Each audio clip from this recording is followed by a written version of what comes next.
IPL শুরুর আগে চিন্তা বাড়ল কলকাতা নাইট রাইডার্সের শিবিরে। 22শে মার্চ আরসিবির বিরুদ্ধে মাঠে নামবে গতবারের defending champion Kolkata Knight Riders.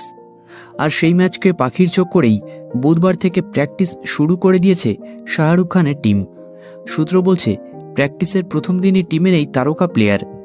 জানা যাচ্ছে, চোটের কারণে প্রথম কিছু ম্যাচে নাইটদের সঙ্গে যোগ দিতে পারবেন না তিনি। বুধবার থেকেই শুরু হয়ে গিয়েছে আইপিএলের প্র্যাকটিস পর্ব। ঘরের মাঠে 22শে মার্চের ম্যাচকে সামনে রেখে 2 দিন আগে থেকেই নিজস্ব অস্ত্রে শান দিয়েছেন নাইট তারকারা। তবে দুঃখের বিষয়, বুধবারের প্র্যাকটিসে ছিলেন না ভারতের তরুণ পেসার উমরান মালিক।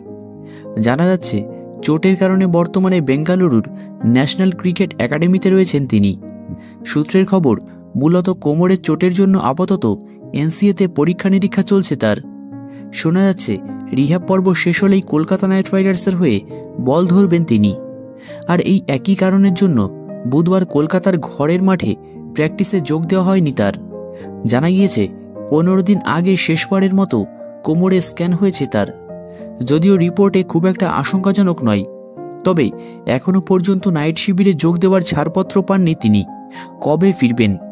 আইপিএলের প্রথম কয়েকটি ম্যাচে খেলতে পারবেন না উমরান, তবে ঠিক কবে নাগাদ টিমে ফিরবেন সে বিষয়ে এখনও পর্যন্ত কিছুই জানায়নি এনসিএ কর্মীরা। ধারণা করা হচ্ছে, উমরান মালিক যেহেতু দ্রুত সুস্থ হয়ে উঠছেন, সেক্ষেত্রে আসন্ন আইপিএলের প্রথম 5-6টি ম্যাচের পরই নাইট শিবিরে ফিরতে পারেন তিনি।